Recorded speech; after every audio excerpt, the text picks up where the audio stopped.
Hey guys, so today we are gonna rank every battle for Bikini Bottom boss in this Spongebob game. So without further ado, we're gonna get started. So let's do it.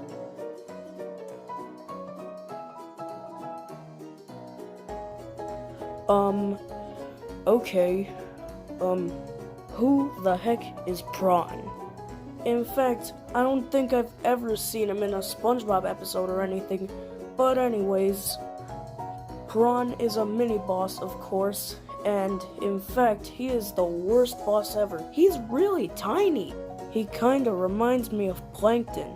Anyways, so he only has like 3 attacks. He uses bubbles with his gigantic horn, and he sends minions, and he puts some red things on the floor so that way the bubble can pop and it won't get to Prawn, and that's pretty much it. It's a pretty boring boss. But anyway, let's get on to the next one.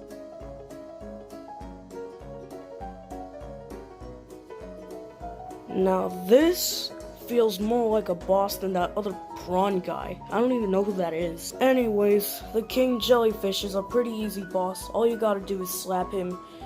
And the cutscene is pretty funny, where Spongebob interrupts him while he's taking a shower, and I don't know, he just starts to get angry. It's a pretty fun fight and all, but it's way too easy.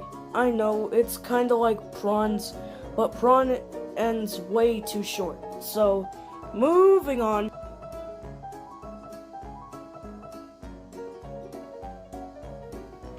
Alright, so this is where mini-bosses start to get a little hard, and personally, I think the Flying Dutchman is a pretty hard boss. In fact, dodging his lasers can be a chore, but he's also a pretty easy boss. In fact, he is also a mini-boss. All the mini-bosses have 3 health, and all the main bosses have 9 health.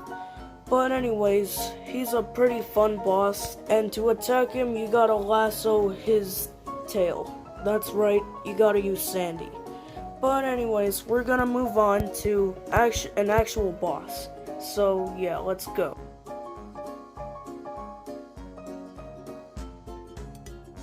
Alright, so we finally made it to an actual boss. An actual boss, finally. I was getting tired of so many mini-bosses. Patrick starts to attack Squidward a lot, and in fact, it's actually pretty funny when Squidward starts to scream a lot, because he's getting attacked by that monstrous-looking monster sea star. But yeah, the fight is pretty easy. Not saying it's super easy, it's a little hard, because you gotta hit him in the back. In fact, I don't know why someone would put a note saying, "Kick me." In fact, it's just showing the weak point. So he starts to attack with his spin attack, which sends lots of glops of ice cream flying everywhere. And once he slips, that's your opportunity to hit him. So yeah, pretty easy fight, but also kinda hard.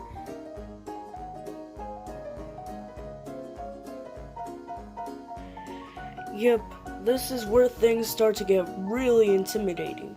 So the cutscene starts when King Neptune starts to spawn Spongebob and Patrick into a boxing-looking arena, and it's actually kinda like a boxing match, because the fish says, "In this corner!" just like every other boxing match.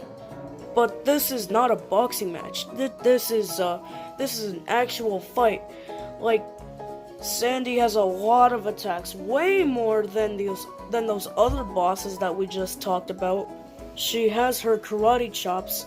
She can go onto the nets of the arena, and she can just go out with her springs, and you cannot go wrong with the music. The music is so cool. In fact, it's like you're actually trying to box someone, but it's actually just a actual boss. But anyways, the Sandy boss is pretty hard, not gonna lie. It's a pretty fun boss, but still, it's pretty hard. And number 1 is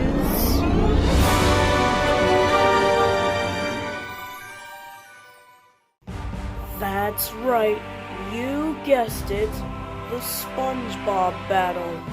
It is the final boss, and it is the best fight of them all.